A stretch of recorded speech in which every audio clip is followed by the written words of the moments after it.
내용이 어렵진 않아요. 전반적으로 우리 직권의 변화에 대해서 이야기를 할 거고 지구에 대해서 이야기를 할 거야. 땅덩어리에 대해서, 땅에 대해서 이야기를 할 건데 일단 암기 파트예요. 여러분 외우실 거 많은데 단순 암기예요. 그것도 그냥 수엘립에 외웠듯이 딸딸 외우셔야 되고 대신에 내용이 어렵진 않아요.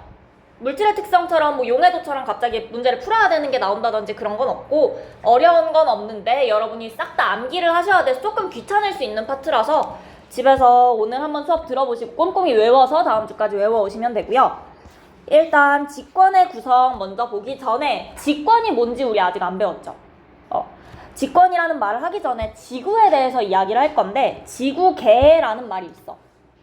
지구계라고 하시면 일단 설명은 지구를 이루는 여러 요소가 서로 영향을 주고받으면서 이루는 하나의 계다 되어 있어요. 지구를 지구라는 걸 중심으로 이루어져 있는 하나의 시스템이다 생각하면 돼요. 태양계라고 하면 태양 중심으로 해서 여러 가지 행성들이 있고요. 그쵸? 그런 걸 우리 태양계라고 하듯이 지구계다라고 하면 지구랑 관련된 것들을 이야기를 해준다 생각하면 돼요. 오케이? 지구계인데 지구계의 구성 요소로요. 직권 있고요. 수권 있고 기권, 생물권, 그 다음에 외권까지 있어요. 자, 직권은 땅 지자야. 뭐야? 땅. 말 그대로 땅 이야기할 거예요. 땅이라든지 암석이라든지 이런 것들. 지구 표면이랑 지구 내부에 대해서 이야기를 할 거고요. 수권 하시면 물이에요. 바다, 강. 그리고 바다, 강뿐만 아니라 빙하도 얼음도 물이죠, 결국. 그래서 빙하까지도 수권에 포함이 되어 있어요. 빙하도 수권에 포함되고요. 그 다음에 기권 하시면 공기 중, 대기 이야기를 할 거예요. 공기 있는 부분 저 위에까지, 공기 희박한 부분까지 싹 다 기권이다 이야기 해줄 거고 지구를 둘러싸고 있는 대기 여러 가지 기체로 이루어져 있고요. 기상현상 나타날 수 있는 것도 다 기권이야. 그러니까 비 오고 바람 불고 하는 것들 우리 기권에서 나타나는 일입니다. 이야기할 거예요. 자, 그 다음에 생물권 하시면 생물들 전부 다 이야기를 할 거예요. 생물하면 동물, 식물도 있고요. 동물, 식물 말고 세균도 있어. 그치? 세균도 있을 거고 곰팡이나 버섯들도 있을 거예요. 그런 거 전부 다 합쳐서 생물권 넣어줄 거고 외권 하시면 기권의 바깥이야.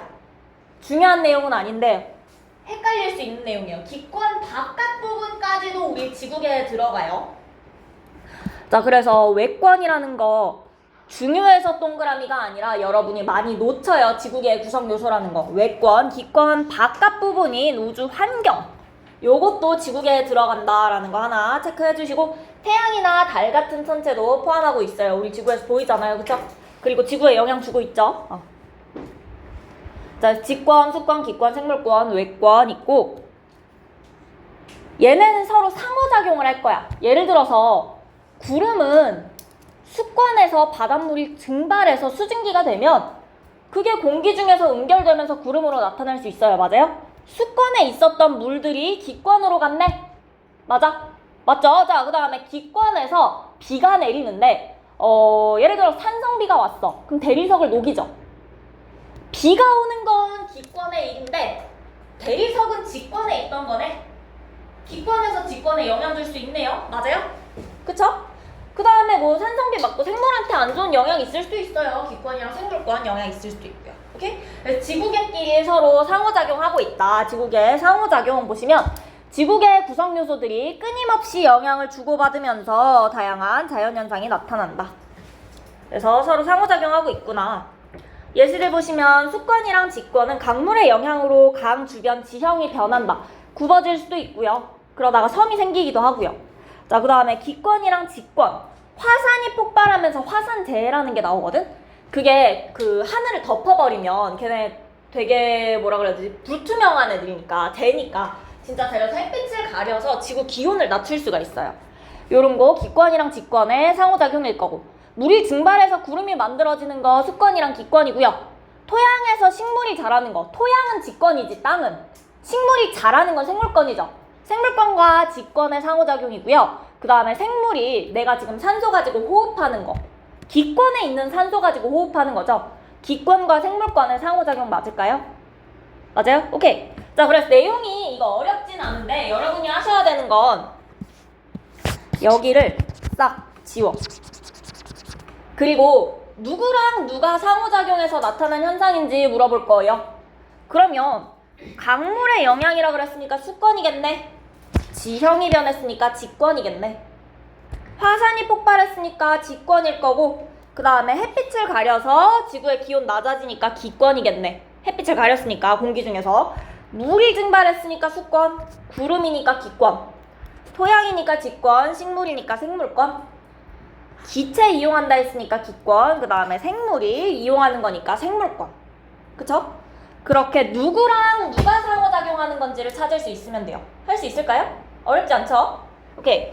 자, 요 내용 해주시면 되고, 그 중에서 우리는 요 직권에 대해서 이번 단원에서 하실 거고요. 그 다음에 3학년 올라가시면 수권이랑 기권 아마 하실 거고, 수권이랑 기권 아마 하실 거고, 그 다음에 요거 전체에 대해서 고등학교 1학년 때도 또 다시 나와요. 여러분 수능까지 치실 거예요. 요 내용들 어떤 시스템인지 확인 한번 해주시면 좋을 것 같고. 자, 그러면 그 중에서 직권 보러 갈게요. 오늘은 직권. 자, 직권의 구조 먼저 나와 있어요.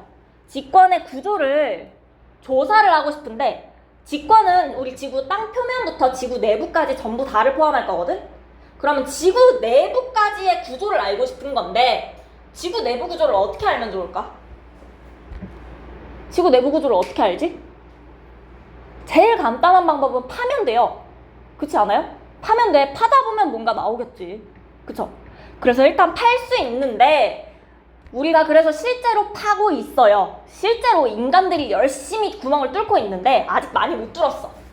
내해까지, 요 제일 안쪽까지 아직 못 뚫었어요. 6,400km나 가야 된대요. 못 뚫었거든요. 그래서 뚫는 거 말고도 다른 방법들도 이용할 수 있어요.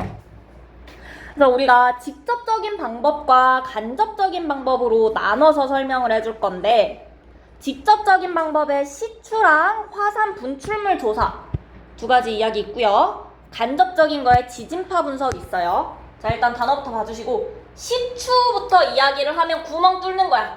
땅 파는 거 시추예요. 자, 시추다 하시면 땅속 깊숙이 구멍을 뚫고 들어가서 지구 내부를 직접 보는 거야. 저게 시추고요. 단어 처음 나오니까 기억해 주시고, 그 다음에 화산 분출물 조사는 화산이 터질 때 용암도 나오고요. 화산재도 나오고요. 여러 가지 나올 거예요. 기체들도, 화산가스들도 나올 거고. 그런 걸로 내가 조사를 해서 그게 지구 땅덩어리 안쪽에서 나온 거니까 지구 내부에 대한 정보를 얻을 수 있겠죠. 맞아요? 그래서 요것들 우리 직접적인 방법이라고 할 거고, 그 다음에 지진파 분석 있어요. 지진이 일어날 때 파동이 나타날 거야. 파동 배웠죠, 그쵸? 자, 그 지진이 일어났을 때 나타나는 파동 지진파라고 부르는데, 얘를 왜 분석을 하냐면, 혹시 우리 3단원 같이 수업했던 친구들은 소리가 매질에 따라 고체든 액체든 기체든 다 전달은 되는데, 기체가 제일 느리고 고체가 제일 빠르다라고 내가 간단하게 언급한 기억이 있을까요? 저번 주에 얘기를 잠깐 했는데, 그것처럼 저 지진파도 그 매질에 따라서 좀 달라져요. 속도도 달라지고요. 뭔가 특성들이 달라진단 말이야. 그래서 지진파 같은 경우에 통과하는 물질 매질에 따라서 전달 속도가 달라지기 때문에 우리가 지구 내부에 대한 정보를 유추해 볼 수 있어. 추론해 볼 수 있어요. 그래서 그 방법은 우리가 간접적인 방법이라고 할 거야. 자, 직접적인 방법이랑 간접적인 방법이 이렇게 지금 내가 이야기를 할 땐 안 헷갈려요. 직접적인 거 내가 보는 거고 간접적인 거 지진파 하고 넘어가면 되는데, 나중에 되시면 헷갈릴 수 있는데, 직접적인 건 내 눈으로 볼 거야.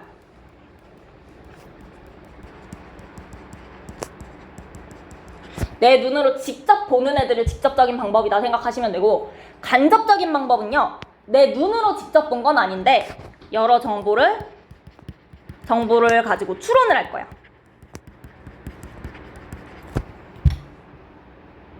내가 눈으로 직접 본 건 아닌데 지진파가 매질에 따라 달라진다는 걸 알고 있으니까 그걸 이용해서 추론을 해보겠다는 거예요. 오케이? 그래서 우리가 간접적인 방법이라고 이야기를 하는 거고, 직접적인지 간접적인지를 구분하는 문제가 생각보다 잘 나와요. 그래서 요거 하나 확인해 주시면 좋을 것 같고, 그 다음에 운석 연구는 지금 나와 있긴 한데 요건 넘어갈게요. 자, 그래서 요 방법들을 이용해서 우리가 지구 내부에 대해서 조사를 했고, 그 조사를 한 걸 우리가 이제 배울 건데, 우리 살고 있는 땅덩어리 지각이라고 부를 거예요. 그 안쪽에 멘틀 있고요. 그 안쪽에 외핵, 내핵까지 있어요. 핵은 핵인데 바깥쪽에 있는 핵이랑 안쪽에 있는 핵이다 하시면 돼요. 자, 맨 위에 지각 있고요. 우리 살고 있어요. 그 다음에 안쪽에 멘틀 있고, 그 안쪽에 외핵, 그 다음에 제일 안쪽에 내핵 있을 거예요. 자, 그 다음에 옆에 몇 킬로미터인지 나와 있긴 한데 아주 중요하진 않고요. 숫자 딸딸 외울 필요까지는 없고 지각이 그냥 5에서 35 사이에 포함된다. 생각보다 되게 작다. 그 다음에 6,400 정도의 반지름 가진다 정도만 생각하셔도 괜찮을 것 같아요. 이 정도 숫자만 봐주시고, 그 다음에 지각부터 우리가 하나씩 보면 우리 땅은 고체야 액체야 기체야? 고체죠. 지각 고체 상태고요. 우리 길 걸어다녀 보면 돌덩이 많이 돌아다니죠? 암석 있어요. 암석으로 이루어져 있어요. 암석으로 이루어진 지구의 겉부분이고요. 한 자릿수에서 두 자릿수인데 여기부터 네 자릿수로 확확 늘어나죠. 맞아? 자, 두께가 가장 얇아요.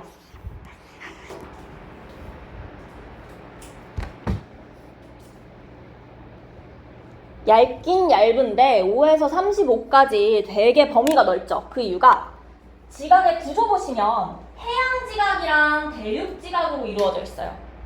해양지각은 바다 밑부분 생각하시면 돼요. 대륙지각은 여기 땅. 오케이? 해양지각이랑 대륙지각 중에서 누가 더 두꺼워? 대륙지각이 더 두껍죠. 맞아요. 대륙이랑 해양지각으로 구분이 될 건데 두께가 대륙지각이 해양지각보다 두껍다. 요거는 알고 계셔야 돼요. 누가 더 두꺼운지. 두께에 대해서 꼭 기억해 주셔야 되고,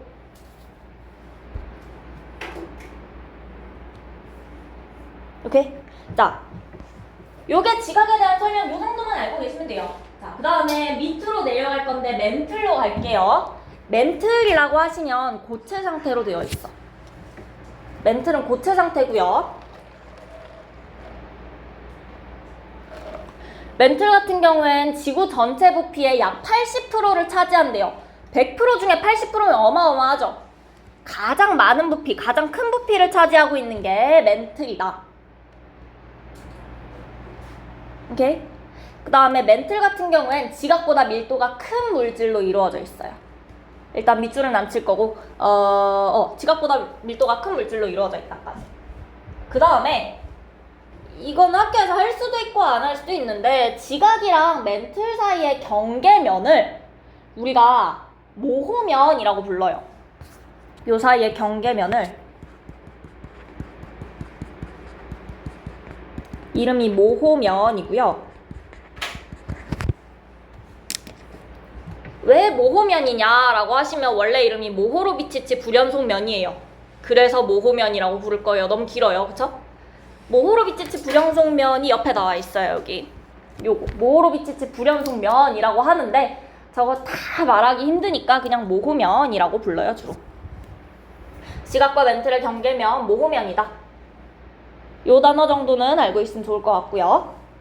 자, 여기까지 멘틀 얘기고 그 다음에 핵으로 들어갈 건데 바깥쪽이 외핵, 제일 안쪽이 내핵이에요. 외핵이랑 내핵으로 나누는 이유는요. 외핵이 액체 상태야. 외핵이 액체 상태야. 내핵은 고체 상태야. 그러면 외핵만 액체고 나머지 싹 다 고체로 하시면 되는 거죠. 외핵이 액체라는 거 꼭 기억하셔야 돼요. 외핵이 액체 상태고 내핵은 고체 상태고요. 그리고 외핵이랑 내핵 둘 다 지각과 멘틀보다 밀도가 큰 물질로 이루어져 있어. 멘틀은 지각보다 밀도가 크고요. 외핵과 내핵은 그 멘틀보다도 밀도가 커. 그러면 지구 내부로 들어갈수록 밀도가 어떻게 되는 거야? 밑으로 내려갈수록 밀도가 증가한다라는 거예요. 저 파란 글씨 여러분 아마 안 적혀 있을 거예요. 온도와 압력, 밀도 증가 정리해주세요. 밑으로 내려갈수록 화살표 꼭 쓰시고 온도랑 압력이랑 밀도 증가하더라.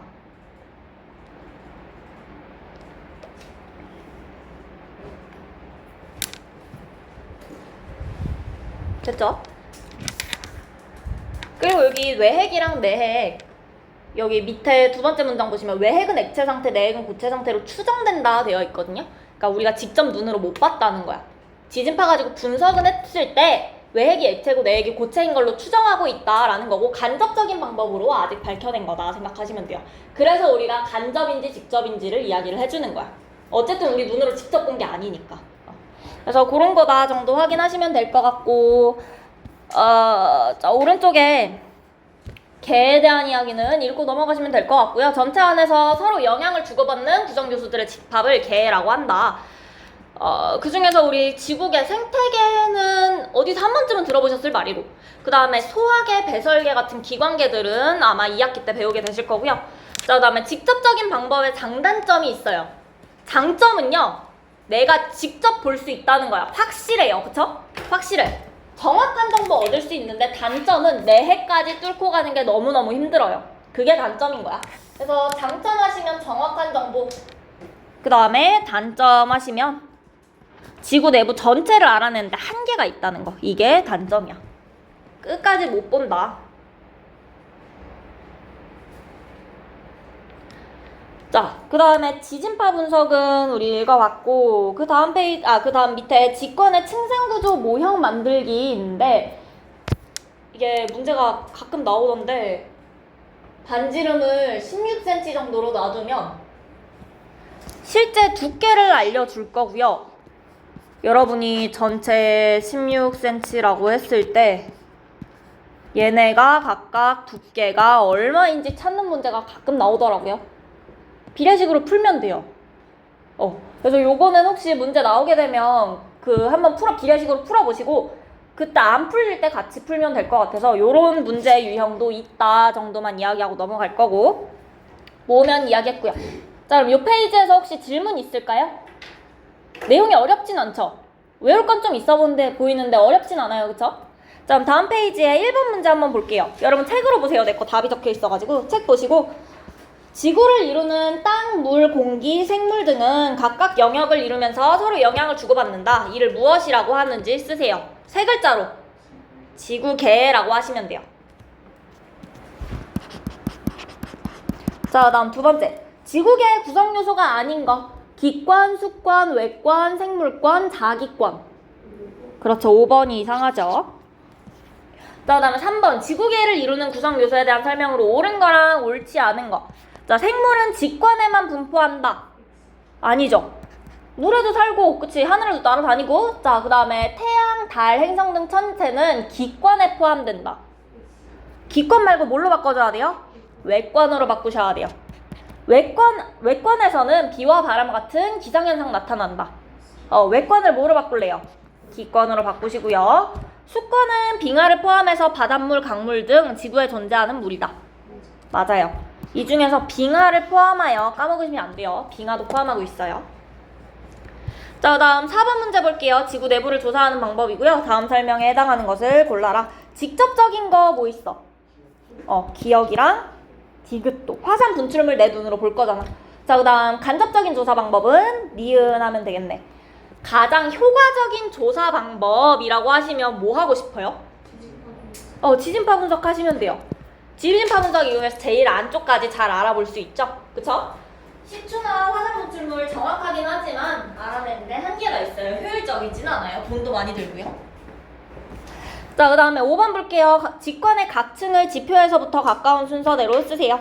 제일 가까운 데가 어디지? 땅, 지각이죠. 지각 다음에 어디야? 멘틀 다음에 외핵, 그 다음이 내핵. 자, 지각은 물질의 상태가 어때요? 고체. 멘틀은 그 다음에 외핵은 액체, 내핵이 고체다. 그리고 안쪽으로 들어갈수록 밀도는 어떻게 된다? 밀도 커진다. 온도도 높아지고요. 그 다음에 압력도 다 커진다. 자, 다음 6번 문제 보시면 두께가 가장 얇은 층은 어디야? A층이고 이름은 뭐죠? 지각 하시면 되고요. 액체 상태로 추정되는 층 C, 이름은 외핵. 그 다음에 고체 상태이며 가장 큰 부피를 차지하는 층 B고요. 이름은 멘틀 하시면 돼요. 자, 여기까지 이제 이 정도면 괜찮죠? 다음 페이지 문제를 볼게요. 다음 페이지 개념 보시면, 자, 직관이 어떤 구조로 이루어져 있는지 봤고, 그 중에서 우리는 공부를 할 때 항상 내 눈에 보이는 거 먼저 할 거거든. 지각부터 보실 거예요.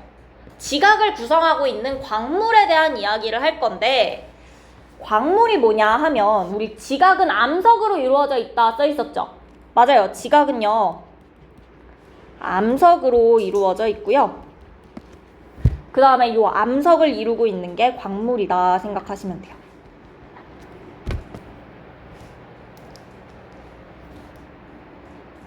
지각은 암석으로 이루어져 있는 거고 이 암석을 이루는 게 광물이라고 할 건데 이 페이지가 완전 단순 암기예요. 내용이 어려운 건 하나도 없는데 너무 왜 이렇게 많아요? 자, 그래서 지각의 구성은 읽어보시면 되고 광물이라고 하시면 정의는 암석을 이루는 기본 알갱이다. 암석 이루는 기본 알갱이를 광물이라고 부르고 그 중에서 우리가 조암 광물이라고 부르는 애들이 있어요. 광물 중에서도 암석을 이루는 주된 광물들 몇 개를 모아다가 조암 광물이라고 부르고요. 그 안에서도 주요 조암 광물들도 있고요. 조암 광물들 중에서 제일 많은 거 장석이야. 얘가 1등이야. 2등은 석영이네요. 요거까지는 외우실게요.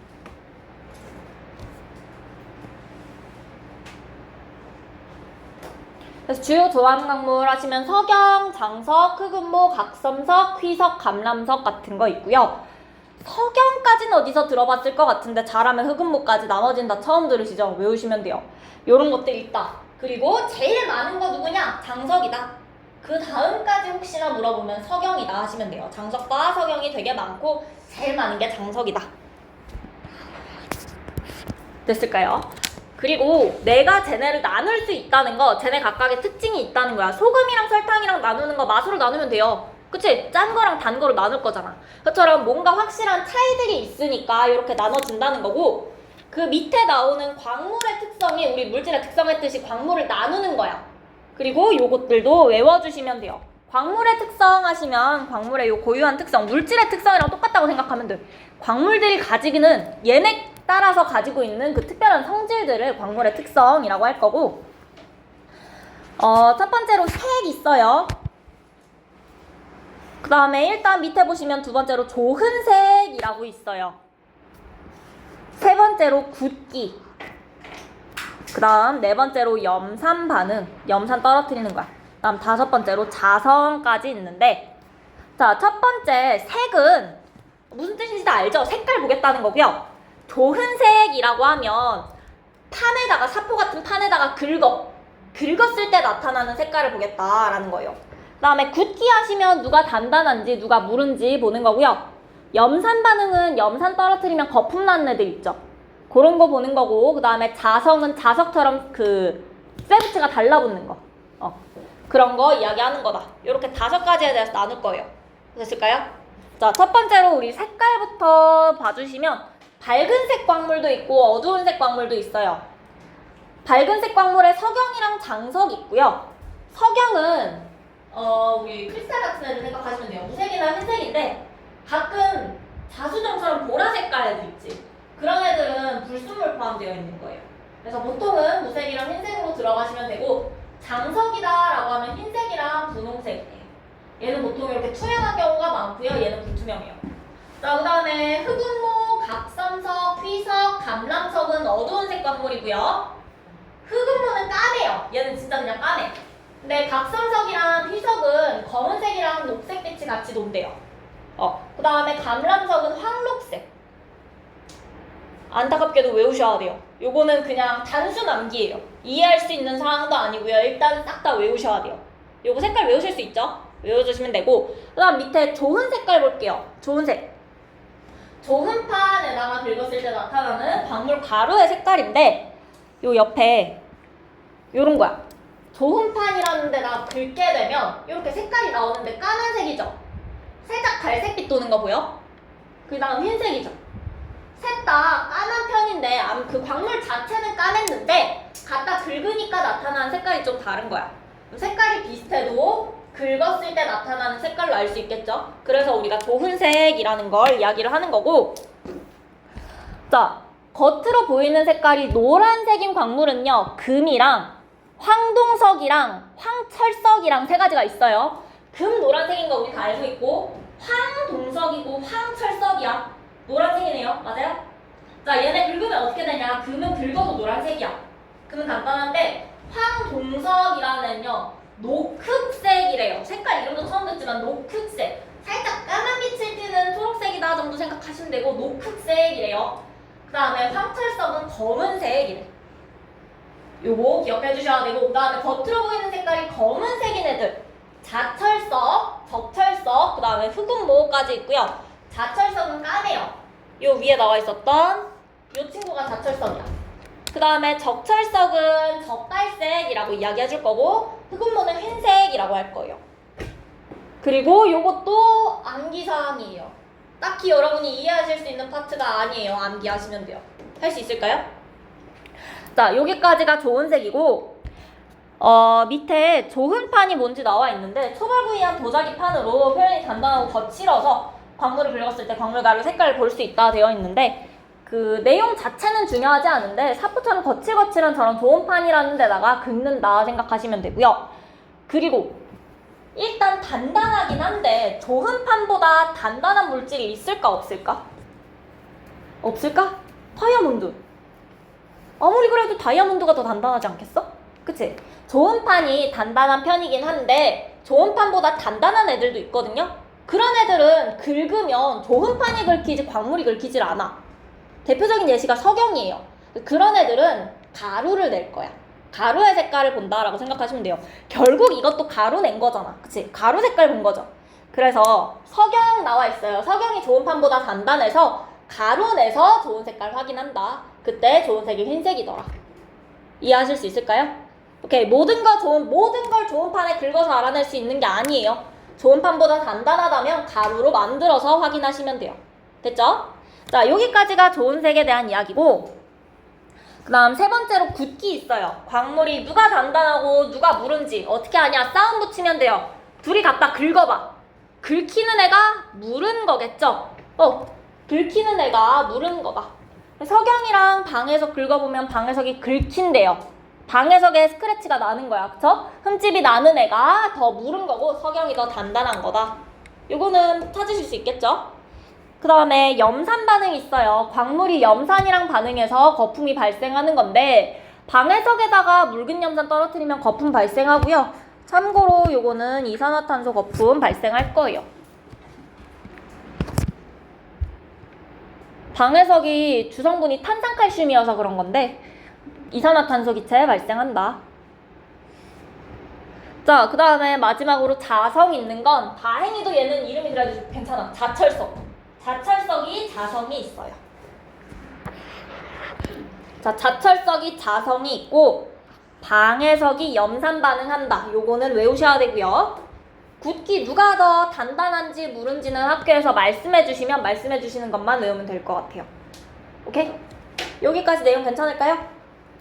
자, 어려운 내용은 정말 하나도 없는데 그냥 전부 다 암기하셔야 되는 파트라 좀 지루하실 수 있는데 그래도 질에서 외우셔야 돼요. 붙잡고 영어 단어 외운다 생각하고 싹 외워주시면 돼요. 됐을까요? 괜찮아? 자, 그러면 이 광물을 우리가 배워서 어디다 쓰느냐? 광물이랑 암석을 실생활에 쓸 거라는 거야. 어디다 쓰는지 그 예시들 나와 있고요. 건축 자재로도 쓸 수 있고 전자제품의 부품, 에너지 자원, 생활용품 여러 가지로 쓴다 되어 있는데 석영 같은 경우에는 너네 모래 이렇게 한 움큼 들어보면 가끔 좀 투명하고 반짝거리는 애도 있거든? 걔네가 석영이야. 그래서 모래의 주성분이고요. 유리나 반도체, 태양 전지판의 재료로도 사용되고 있어요. 그래서 이런 거 있고 장석 하시면 도자기의 원료고 대리암이랑 화강암 하시면 대리석 조각 같은 거 우리 많이 들어봤죠. 조각 같은 거 많이 하고 그 다음에 건물의 외장재나 내장재 되게 단단해요. 그래서 건물 짓는 데도 많이 쓴다. 요 예시들 외워주시면 되고 여기다가 추가적으로 옆에 좀 더 나와 있어. 광물과 암석을 활용한 예시들. 추가하시면 석고하시면 그 통깁스 같은 거 할 때 석고 이렇게 뜨는 거 혹시 해본 적 있어요? 그거 석고 이용한 거고 그 다음에 금이랑 은, 다이아몬드는 장신구 쓰죠? 그 다음에 석회암 하시면 시멘트나 콘크리트 만들 때 쓰고 그 다음에 활석하면 화장품에다가 쓰인다 되어 있고요. 규석하면 치약 같은데 치약이나 스크럽제 좀 그 연마제 같은 데다 쓰는 그 연마제라고 하면 되나? 그런 데다 쓰는 거다 생각하시면 돼요. 오케이? 자, 요 정도 보시면 되고 여기까지 내용 괜찮을까요? 괜찮아요? 자, 마지막으로 암석과 광물의 자원으로서의 가치 되어 있는데 저 암석이나 광물 같은 거 땅에서 계속 무한히 샘솟고 있어요? 아무리 써도 안 줄까? 아니죠. 유한한 자원이에요. 그래서 적절히 관리하고 보존해야 된다. 유한한 자원이니까 당연히. 그럼 저 문장은 어떻게 나오냐? 뭐 1, 2, 3, 4, 5 중에서 한 문장 정도 해서 암석이랑 광물은 무한히 얻을 수 있으므로 마음껏 써도 된다. 이런 거 나오면 틀렸다고 고르시면 되는 거죠. 그 정도로 나오는 지문이니까 유한하다 정도만 기억하시면 될 것 같고, 그래서 오른쪽에 동그라미 5번 보시면 보존하는 방법들까지 나와 있어요. 요거는 상식선에서 해결 가능하니까 그냥 그렇구나 읽고 넘어가시면 될 것 같아요. 됐을까요? 혹시 요 페이지에서 궁금한 거 있을까요? 괜찮아요? 그럼 다음 페이지에 문제 한번 볼게요. 여러분 책으로 보시면 되고, 자 7번 지각을 구성하는 물질에 대한 설명으로 옳은 거랑 옳지 않은 거. 지각은 암석으로 이루어져 있고 암석은 광물로 이루어져 있다. 맞죠? 자, 그 다음에 암석은 대부분 한 종류의 광물만으로 이루어져 있다. 요거는 아니에요. 자, 그래서 암석 같은 경우에 여러 가지 광물로 이루어져 있어요. 내가 여기 X치고 옆 페이지에 여러 가지 광물에다가 밑줄을 안 긋고 왔어요. 미안해요. 여러 가지 광물로 이루어져 있다. 여러 가지라는 것만 체크해 주시고, 체크하셨으면 다시 7번 넘어가셔서 3번에 암석을 이루는 광물 중에 가장 희귀한 것을 조암광물이라고 한다. 조암광물은 암석을 이루는 주된 광물이죠. 제일 흔한 거죠. 자, 그다음 광물을 구별할 수 있는 고유의 특성이 아닌 것. 질량 가지고는 구분 못해요. 그쵸? 색깔 가지고는 가능해요. 예를 들어서 밝은 색인 거 석영이랑 장석 같은 거 있었어요. 자성은 자철석 있었고요.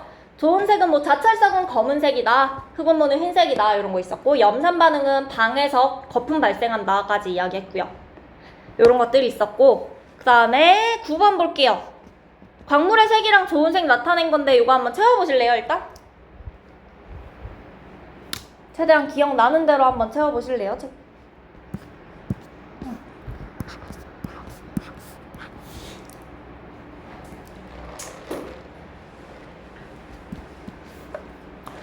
자, 황동석은 무슨 색이었을까?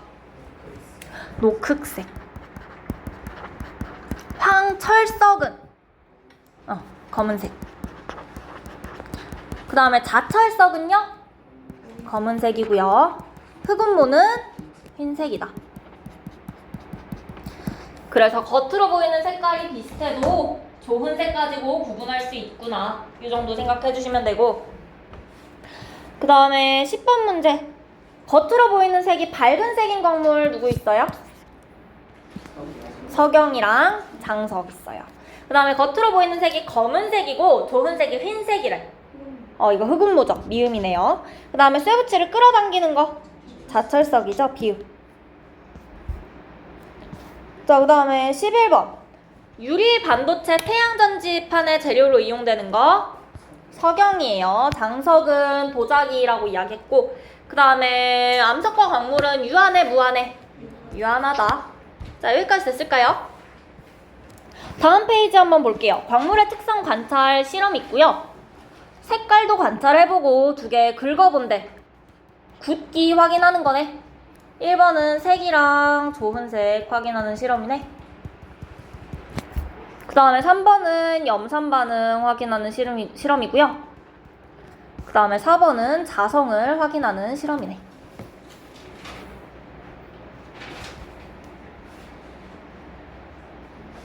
맞을까요? 여기까지? 자, 그래서 좋은 색깔 나와 있고 긁히는 거 방해석이 긁혔대요. 그 다음에 방해석에서 거품 발생했고 자철석이 클립을 끌어당겼대. 자성이 있었대. 그래서 방해석이랑 석영 중에서 방해석이 더 무르고 석영이 단단하다 알 수 있고, 좋은 색깔은 색깔 보시면 자철석은 검은색이고요. 적철석은 적갈색이고, 그 다음에 방해석이랑 장석은 둘 다 흰색이다 하시면 되겠네. 그 다음에 방해석만 거품 염산 반응이 일어나고 있고 자철석만 자성이 있고. 됐을까요? 이 정도? 자, 그럼 밑에 정리 문제 보시면 광물을 구분할 수 있는 특성에는 색이랑 또 뭐 있죠? 조흔색. 그 다음에 굵기랑 염산 반응.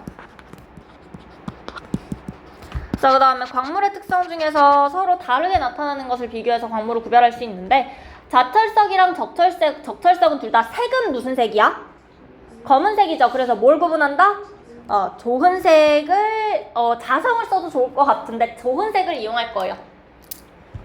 조흔색 비교해 주시면 되고 석영과 방해석이니까 굵기랑 염산 반응 이야기 나왔겠죠. 됐을까요? 응. 자, 그 다음에 밑에 확인 문제 1번까지 볼 건데 광물의 무게는 광물의 특성에 해당한다. 그럴 리가 없죠. 무게 질량 아니고요. 석영과 방해석은 겉으로 보이는 색이 같다. 그 다음에 염산 반응은 장석과 방해석에서 일어난다. 어디에서 일어났어요? 방해석에서 일어났어요. 그쵸?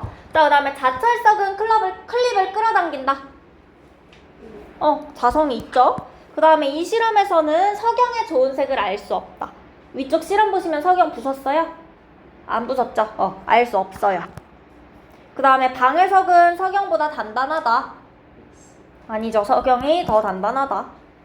됐죠?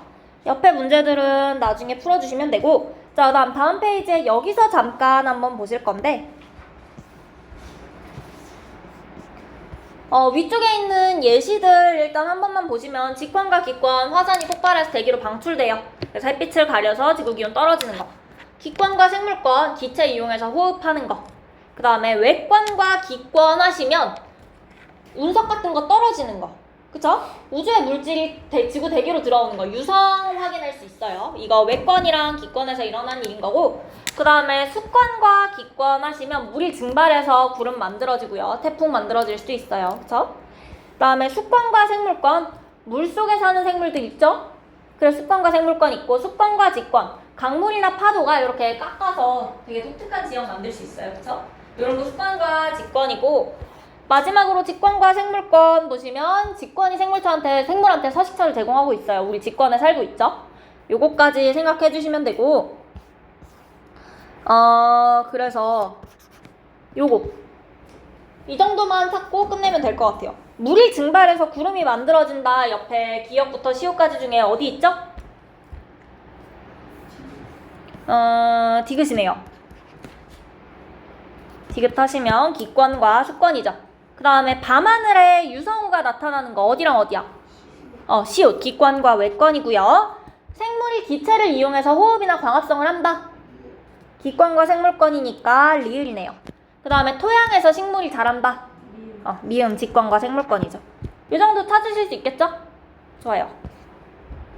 자, 그러면 우리 소단원 1단원은 이 정도 내용까지 할 거고 10분 쉬었다가 소단원 2단원 들어갈게요. 62쪽부터. 자, 지각은 암석으로 이루어져 있다고 했고 그 암석은 광물로 이루어져 있다고 했는데 방금 광물은 봤죠? 그럼 이제 암석으로 갈 거예요. 자, 암석을 우리가 일단 몇 가지 종류로 한번 나눠볼 건데 커다랗게 화성암, 퇴적암, 변성암으로 나눠줄 수 있어. 화성암, 퇴적암, 변성암.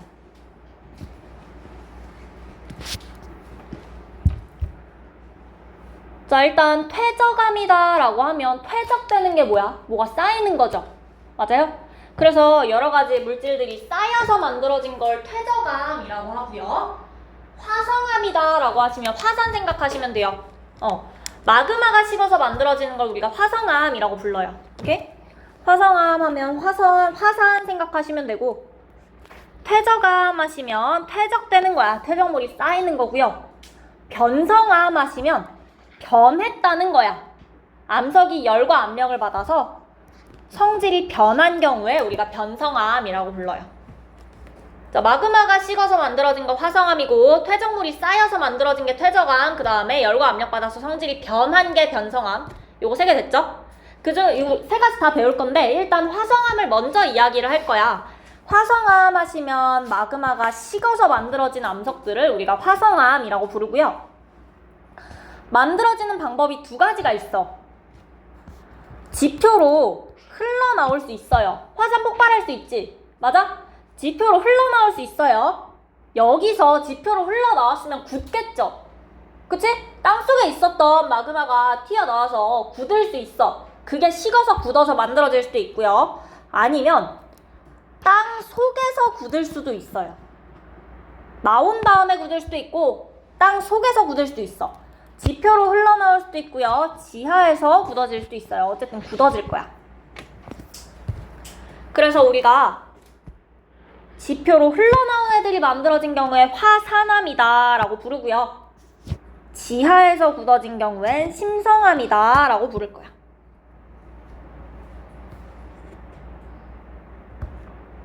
자, 그러면 우리가 그 돌들이 나 어디에서 나왔는지 이야기를 할 게 아니죠. 돌만 보고도 얘가 지표로 흘러나와서 굳었는지 지하에서 굳었는지 알 수 있어야지 이게 구분 기준이 될 거죠. 맞아요?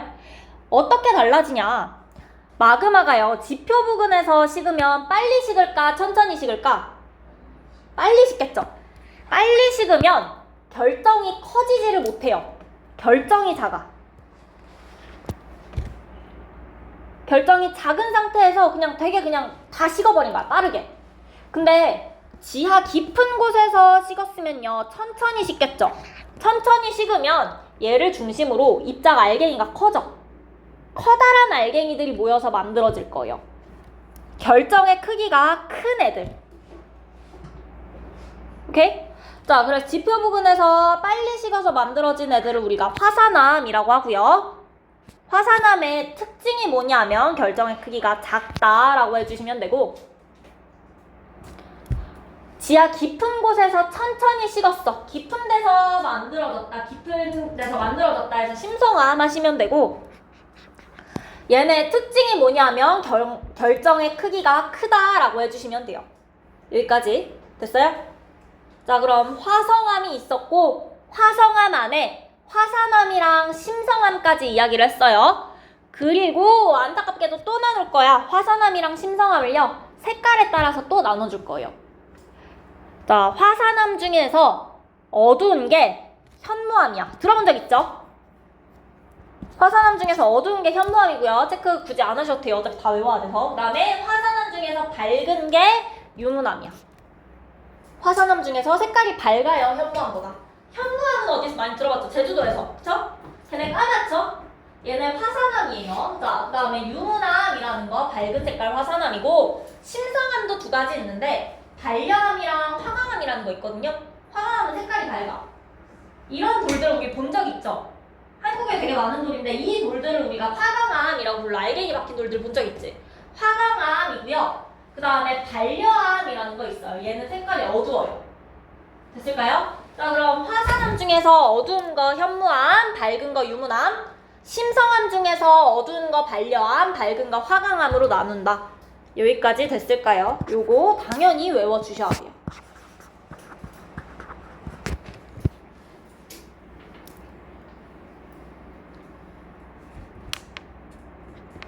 그리고 선생님들이 여기다가 그냥 빈칸 내놓고 내기에는 조금 문제가 아쉽죠. 그래서 자주 나오는 그래프가 그 밑에 있는 요 그래프.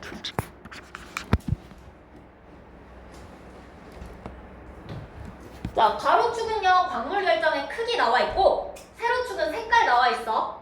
왼쪽으로 갈수록 작은 거 결정 크기가, 오른쪽으로 갈수록 큰 거래. 자, 광물 결정의 크기 작은 거 화산암이야, 심성암이야? 화산암이죠. 큰 건 심성암이라고 부른다. 그쵸? 자, 그러면 화산암 중에서 밝은 거 뭐 있어? 화산암 중에서 밝은 거? 유문암이다. C가 유문암이겠네. 그 다음에 화산암 중에 어두운 게 우리 많이 들어본 현무암이다. 자, 그 다음에 심성암 중에서 색깔이 밝은 거 화강암.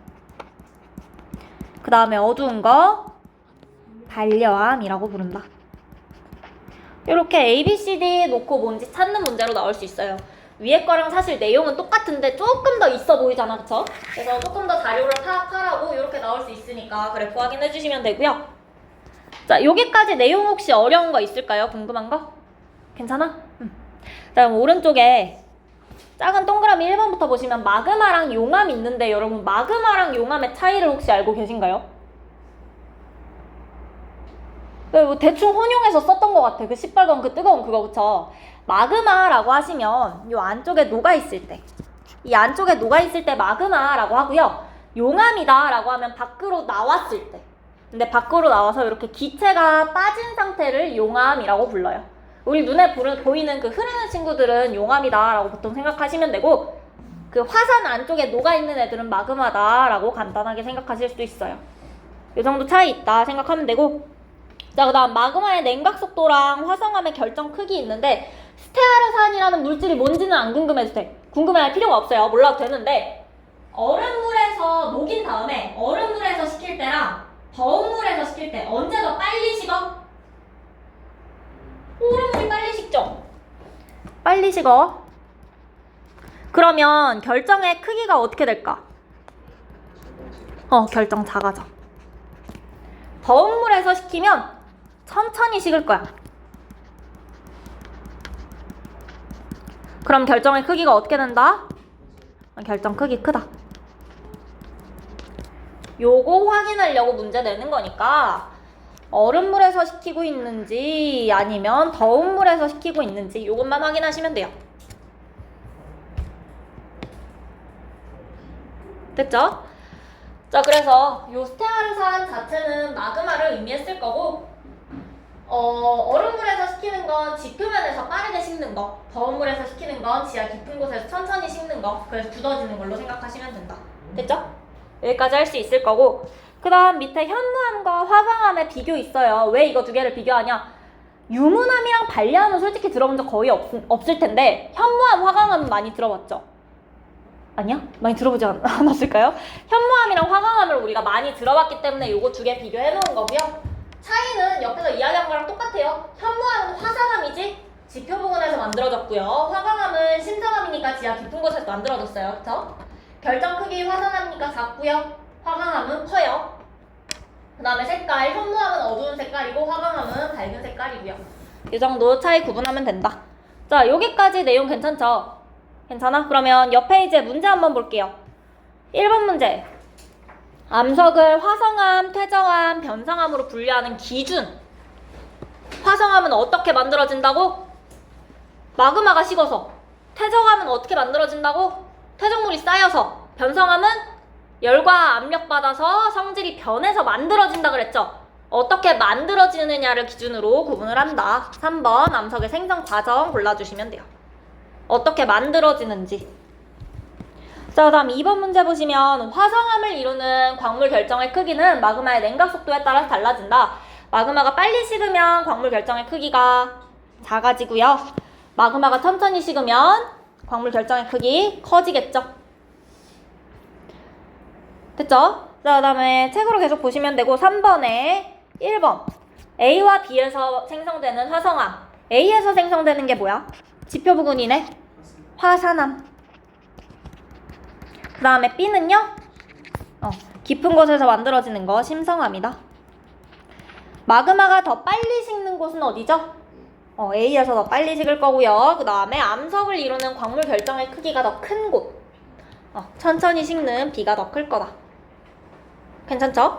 자, 그 다음에 4번 문제 볼게요. 자, 4번 문제 보시면 A에서 생성되는 암석을 모두 골라라 되어 있어요. 위에 문제 보시고 A에서 화산암에 해당하는 거 현무암이랑 또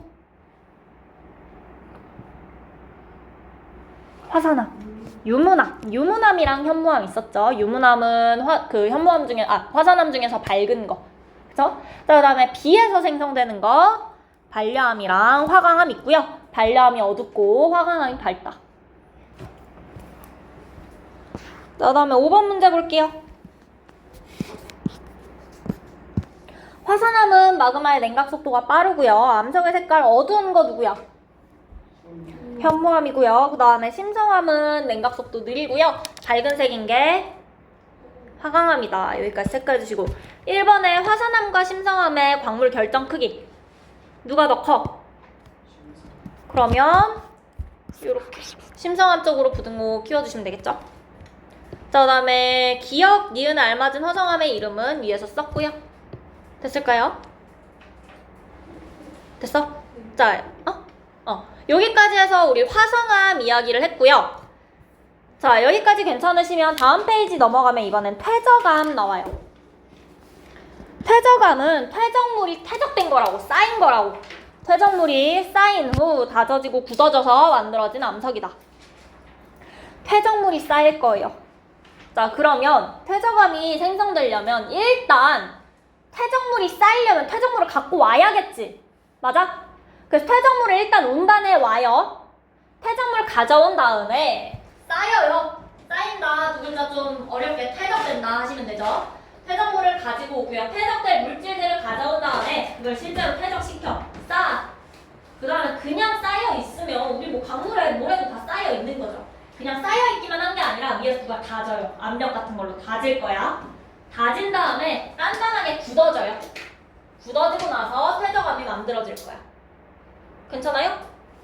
요 순서 일단 기억해 주셔야 돼요. 퇴적물 일단 가져와야 되고요. 가져온 거 쌓아요. 쌓은 다음에 좀 압력으로 다져주고요. 다지다 보니까 굳어질 거야. 그러면 암석 만들어질 수 있겠죠? 요게 퇴적암의 생성 과정이고, 퇴적물이 물이나 바람 등에 의해서 운반될 수 있어요. 날아올 수도 있고 물에 쓸려올 수도 있고, 그 다음에 위쪽 퇴적물의 무게에 눌려요. 압력으로 눌려서 아래쪽 퇴적물이 점점 다져질 거고, 다져지고 물속에 녹아있는 이 광물 성분들이 퇴적물에 붙으면서 퇴적암 생성될 수 있다. 됐죠? 자, 그럼 퇴적암의 특징은 뭐냐? 쌓였잖아.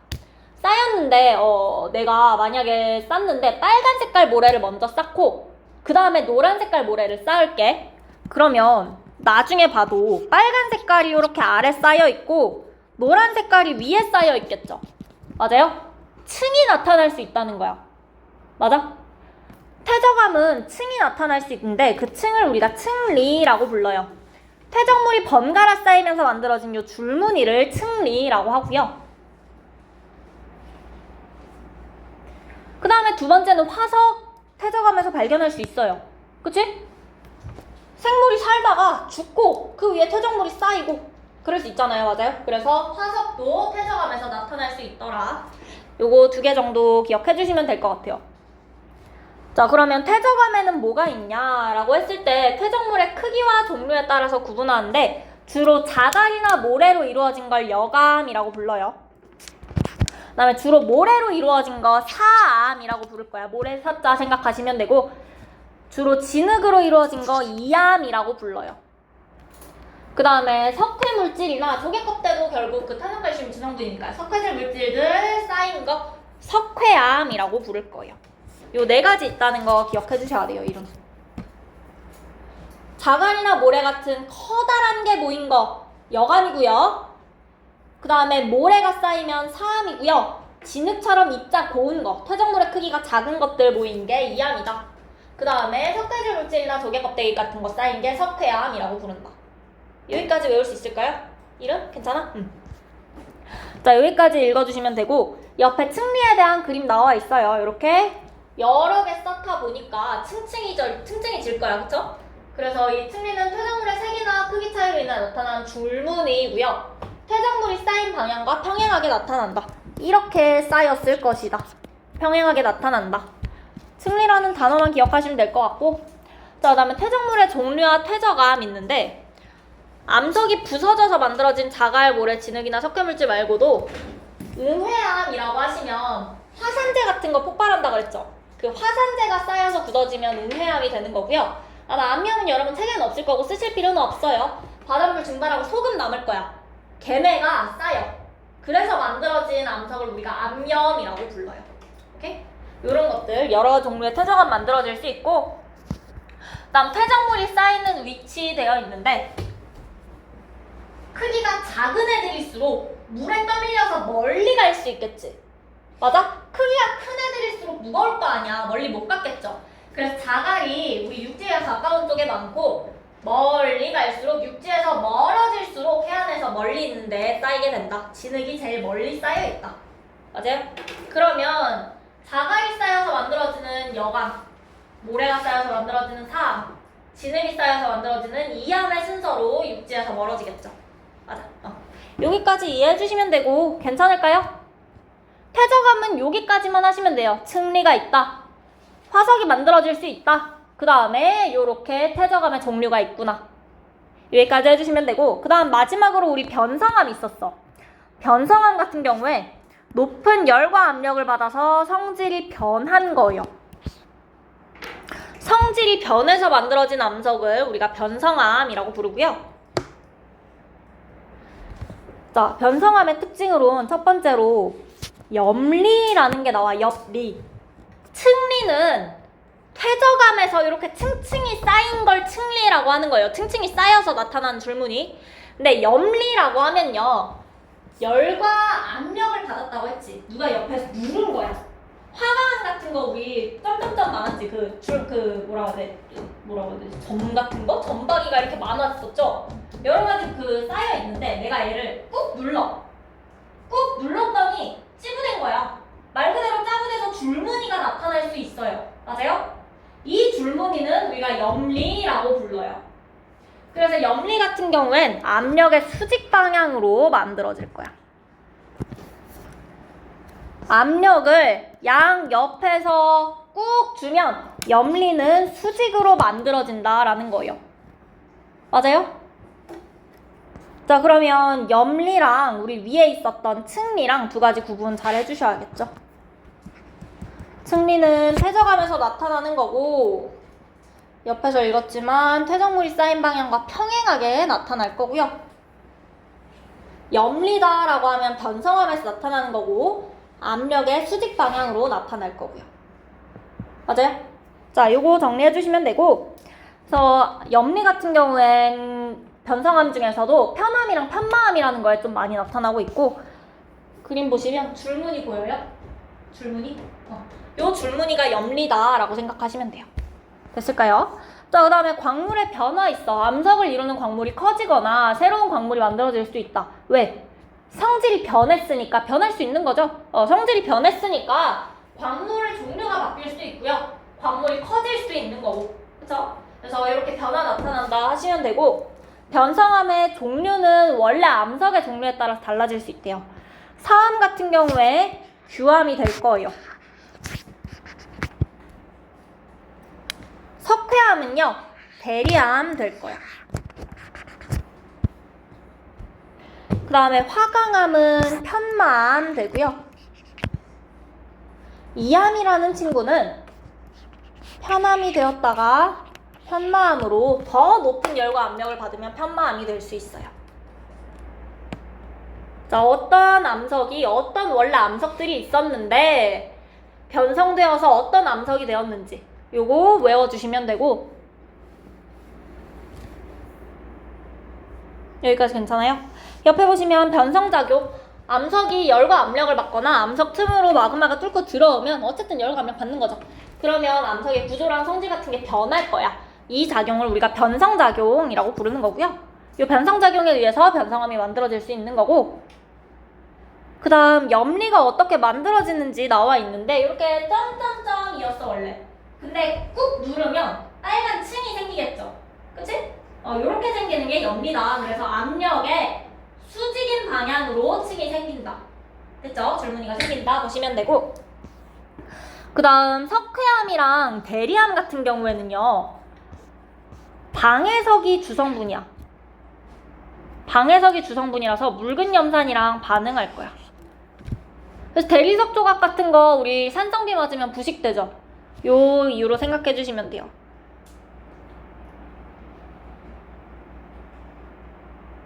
여기까지 괜찮아요?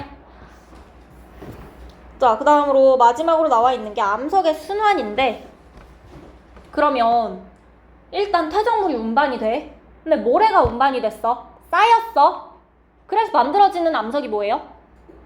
사암이야. 맞아? 사암이 만들어지고 나면 걔가 열과 압력을 받아서 변성작용을 겪었어요. 그러면 어떤 변성암이 되죠? 규암이 될 거야. 맞아? 암석의 종류가 바뀌었네. 그 다음에 만약에 그 규암이 땅 위로 못 올라오고 계속 아래에 갇혀 있다가 녹았어, 다시. 그럼 다시 마그마 될 수도 있죠.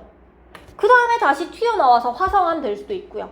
그래서 암석이 주변 환경에 따라서 끊임없이 다른 암석으로 변할 수 있다라는 거야. 물론 시간은 되게 오래 걸릴 거예요. 되게 긴 시간에 걸쳐서 일어나긴 하지만 끊임없이 다른 암석으로 변할 거고요. 그래서 암석의 순환은 특정한 순서로 일어나는 거 아니고 다양한 방식으로 복잡하게 일어날 거고 느리게 일어난다. 풍화 침식되어서 다 부서지면 퇴적물 된다. 돌 같은 거 부숴. 많이 부수면 진흙될 거고 덜 부수면 자갈될 거죠. 그게 걔는 퇴적물이잖아. 풍화 침식되는 거, 그 다음에 다져지고 굳어지면 퇴적은 될 거고 열과 압력 받아서 변하면 변성은 될 거고 더 높은 열과 압력 계속 받아서 녹으면 마그마 될 거고 그 다음에 튀어나오면 화성암 될 거고요. 맞아요? 식으면 화성암 될 거고. 자, 여기까지 혹시 이 페이지 질문 있어요? 괜찮으면 옆 페이지에 문제 한번 볼게요. 책으로 다시 보시면 되고 6번 문제에 퇴적암 생성 과정을 순서 없이 나타났다. 순서대로 나열하라고 되어 있어. 뭐가 제일 먼저야? 퇴적물 운반하는 게 먼저야. 그 다음 그게 쌓여야겠죠. 그 다음 일단 다질 거예요. 그 다음 굳어지고요. 그 다음에 마지막으로 퇴적암 만들어진다. 자, 그 다음에 7번에 1번 퇴적암에서 화석이 발견될 수 있다. 만들어질 수 있고요. 여감, 사암, 이암은 퇴적물의 크기가 같다. 아니야. 누가 제일 커? 여감이 제일 크고 누가 제일 작아? 이암이 제일 작아요. 진흙이 쌓였고요. 그 다음에 퇴적암에서는 퇴적물이 변갈아 쌓여 만들어진 줄무늬가 나타날 수 있다. 나타날 수 있고 이름이 뭐다? 층리. 석회암은 조개 껍데기나 물에 녹은 석회물질로 이루어진 암석이다. 맞고요. 자, 다음 8번 볼게요. 퇴적물의 크기를 비교하래요. 누가 제일 커요? 여감이 제일 커요. 그 다음 모래로 쌓인 사암. 그 다음 진흙, 이암. 자, 다음 9번 문제 보시면 퇴적암과 변성암에서 나타난 특징을 보기에서 각각 골라 쓰라고 되어 있어. 퇴적암은 누구 있어? 층리, 또 화석. 그 다음에 변성암은 뭐 있을까요? 염리 있고요. 그 다음에 광물 결정의 크기 커질 수 있다 이야기했었죠. 큰 광물 결정. 자, 그 다음에 10번 문제 OX 보시면 사암에서 대리암. 사암에서 뭘로 바뀌어요? 그러면 대리암이 되는 건 누구야? 석회암. 그럼 1번도 틀렸고 2번도 틀렸네. 그럼 편암이 되는 건 누구야? 편암. 편암은 이암이 편암이 됐다가 더 높은 열과 압력을 받아서 편마암이 될 수 있어요. 맞아요? 그래서 결국 이암이 편마암이 될 수 있는 거 맞기 때문에 3번은 맞다 일단 해주실 거고, 그 다음에 화강암은 규암이 아니라 뭐가 된다? 편마암이 된다.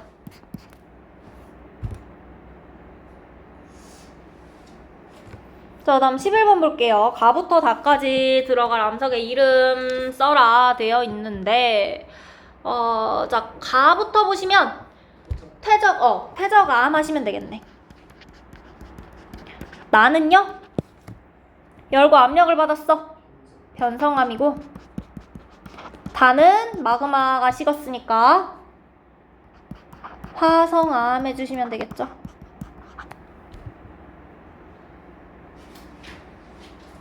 여기까지 괜찮아요? 오케이. 자, 그 다음 우리 마지막으로 암석의 풍화까지 있어.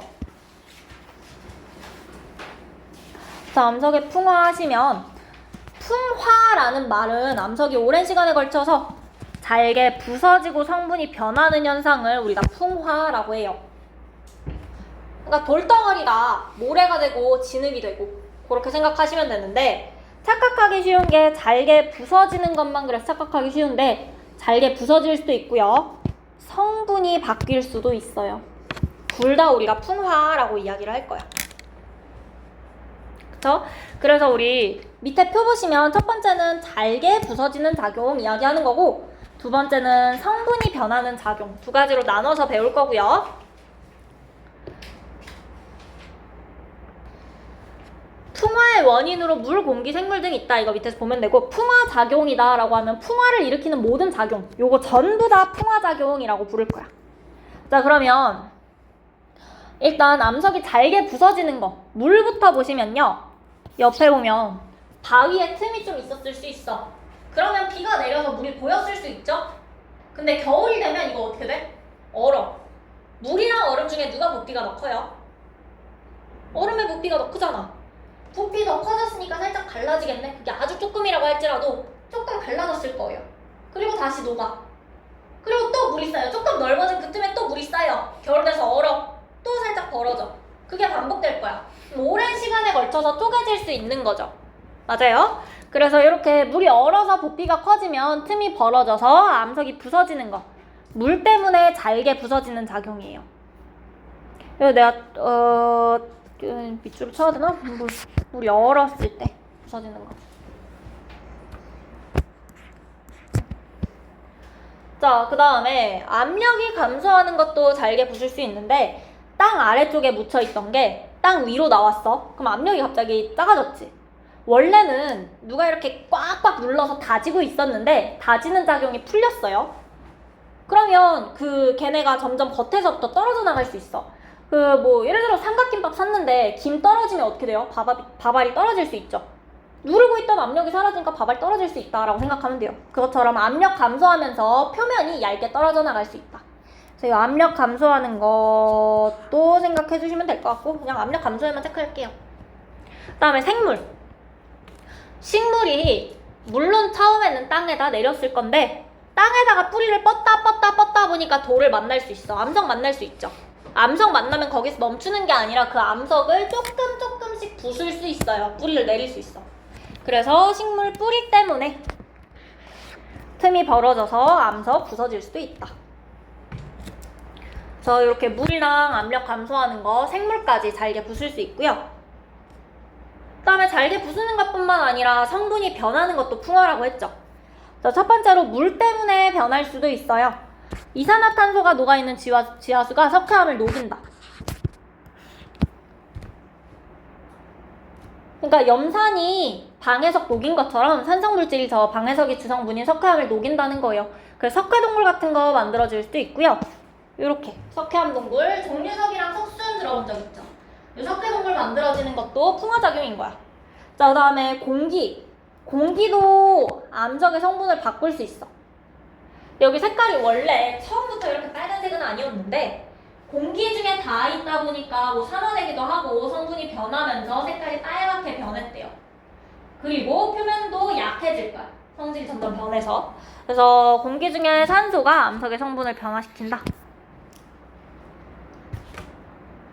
자, 그 다음에 생물이 뿌리 내려서 직접적으로 바위를 부술 수도 있는데 그거 말고 이끼 같은 애들이 자기 화학 반응하면서 암석의 성분 바꿀 수 있어요. 그래서 생물도 암석의 성분이 변하는 작용의 역할을 할 수 있다. 됐죠? 요 정도 생각해 주시면 되고, 자, 그래서 요 풍화에 영향을 주는 요인 하면 암석의 표면적이 넓을수록 풍화가 잘 일어난다 되어 있어요. 이렇게 커다란 돌이 있어요. 표면적 큰 거. 그 다음에 작은 돌이 있어. 내가 같은 힘으로 쿵 부수면 얘가 더 조각조각 나는 게 원래 크기에 비해서 더 과하게 조각조각 나겠죠. 얘는 워낙에 작으니까. 맞아? 그런 느낌으로 생각하시면 돼요. 표면적이 넓을수록 물이 닿아도 이 넓은 표면을 싹 다 녹일 거고 여러 가지 풍화작용들이 훨씬 더 잘 일어날 수 있다. 그래서 표면적이 넓을수록 잘 일어난다 생각하시면 되고, 그 다음에 기온과 강수량에 따라서도 풍화 정도가 달라질 수 있어요. 기온이 높으면 잘 녹을 거야. 기온이 낮으면 물이 잘 얼 거야. 그쵸? 기온이 높을수록 잘 일어난다, 낮을수록 잘 일어난다 요건 아닌데 기온에 따라서 어떤 방식으로 풍화가 일어나는지 그 방식의 풍화가 얼마나 일어나는지 이런 게 달라질 수 있다는 거예요. 됐죠? 이 정도 봐주시면 되고, 그 내용이 옆에 나와 있는 기후와 풍화예요. 기온이 낮을 때도 높을 때도 다 풍화 잘 일어날 수 있는데 방식이 좀 달라질 수 있다. 이렇게 봐주시면 되고, 자, 그러면 여기까지 내용 괜찮아요? 그러면 우리가 처음으로 직권 어떻게 생겼는지 봤고, 그 중에서 지각을 이루고 있는 거 암석인데 암석을 이루는 광물부터 봤어요. 그 다음에 암석 봤어요. 맞죠? 그 다음에 그 암석들이 쪼개지는 것까지 봤네. 그럼 우리 마지막으로 볼 건 그 암석이 쪼개져서 땅을 만들 거야. 그쵸? 그 땅을 우리가 토양이라고 부를 거고요. 토양은 암석이 오랜 시간 풍화작용을 받아서 만들어진 생물이 자랄 수 있는 흙이야. 그러니까 결국 흙인데 어떻게 만들어졌다? 암석이 오랜 시간 동안 풍화작용을 받아서 만들어질 거야. 그래서 우리가 앞에 풍화 이야기를 하고 온 거예요. 어쨌든 요 흙을 토양이라고 하는데, 그러면 토양이 생성될 때 일단 풍화가 일어나는 것도 같이 이야기를 해줘야겠죠. 자, 처음에 암석이 있었어요. 근데 풍화가 일어나면서 암석 조각이랑 모래로 좀 쪼개졌어. 조금 쪼개지고, 그 다음에 얘가 아직은 그래도 자갈 같아서는 식물이 자라기가 좀 어려워요. 우리가 아는 그 흙 정도는 돼야지, 땅 정도는 돼야지 식물이 자라겠죠. 그래서 얘가 더 잘게 부서졌어. 그래서 많이 입자가 모아지면 식물들이 자랄 거예요. 그쵸? 그 다음에 식물이 자라면서 풍화를 촉진시킬 수 있다고 했어요. 뿌리 내려서 쪼갤 수도 있고요. 아니면 성분 변화를 시킬 수도 있어요. 그래서 더 많이 쪼갤 거고요. 그 다음 요 위쪽에 식물 같은 거 죽겠지. 막 쌓이겠죠. 그런 것도 있고 여러 가지 물질들이 밑으로 흘러 들어올 수 있어. 비가 오게 되면 여러 가지 더 작아진 물질들이 요 가운데로 요 안쪽으로 흘러 들어올 거야. 맞아요? 그렇게 마지막으로 요 가운데층까지 만들어질 수 있어요. 자, 그래서 만들어지는 순서가 우리 토양의 단면 보시면 이거 이름 아마 안 써있을 텐데 써주세요. 맨 아래쪽을 우리가 기반암이라고 부르고요. 아직 암석 조각이랑 모래 같은 거 모여있을 때 우리 모질물이라고 불러. 그 다음에 요거 둘 다 땅인데 표면에 있는 토양을 표토, 깊은 곳에 있는 토양을 심토라고 한다.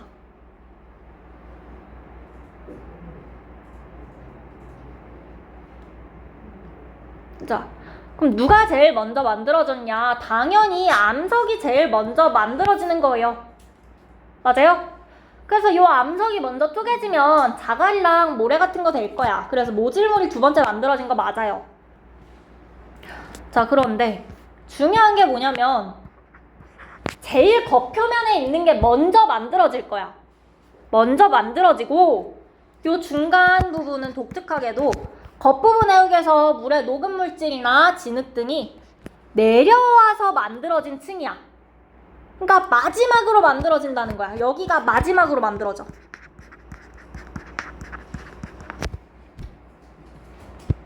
맨 위층이 제일 마지막에 만들어진 게 아니다.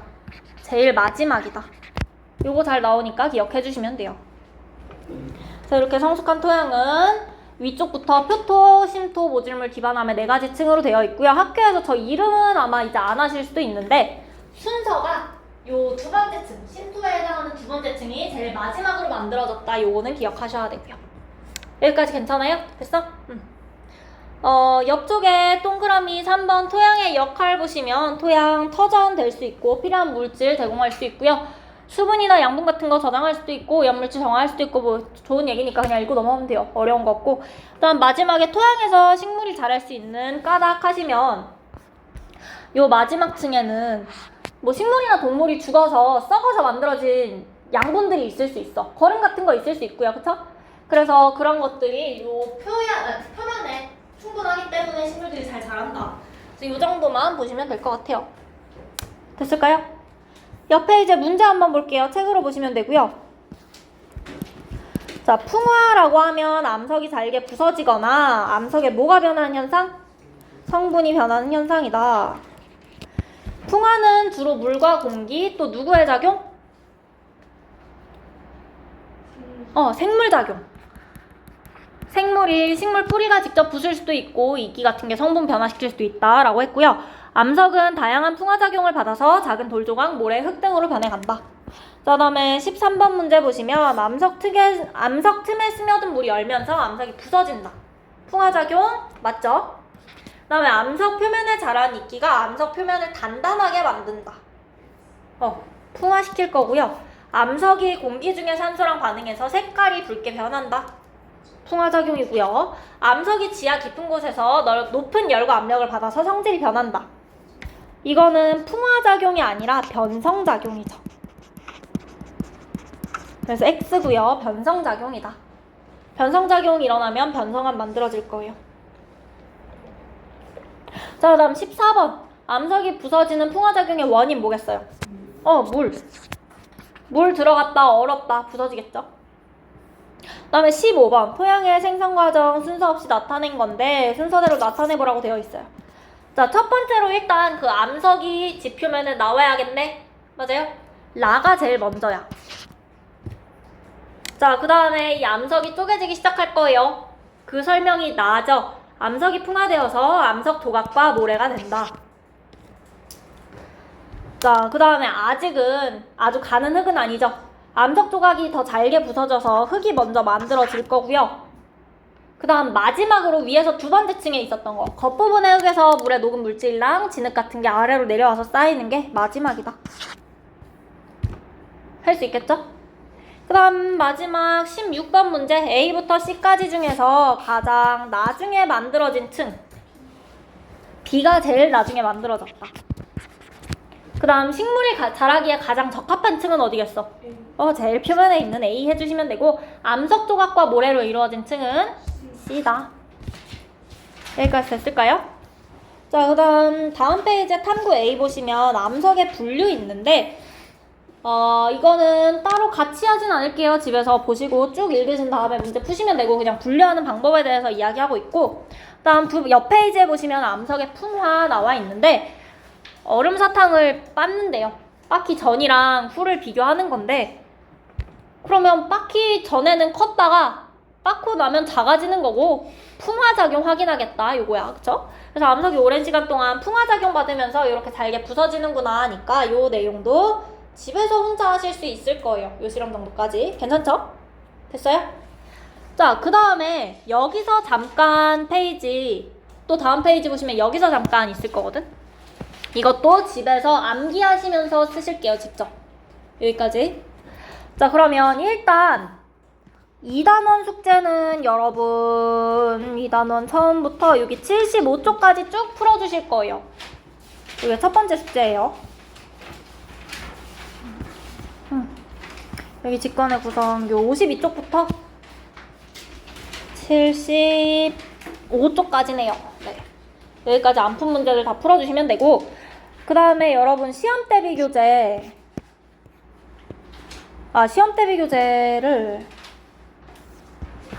3단원 들으신 분들은 파동 파트 시험 대비 교재 풀 거고요. 여기 65쪽부터 71쪽인가 봐요.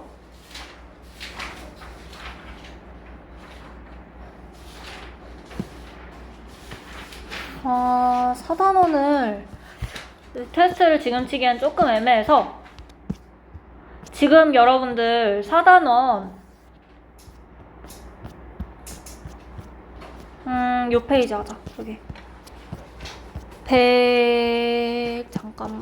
140쪽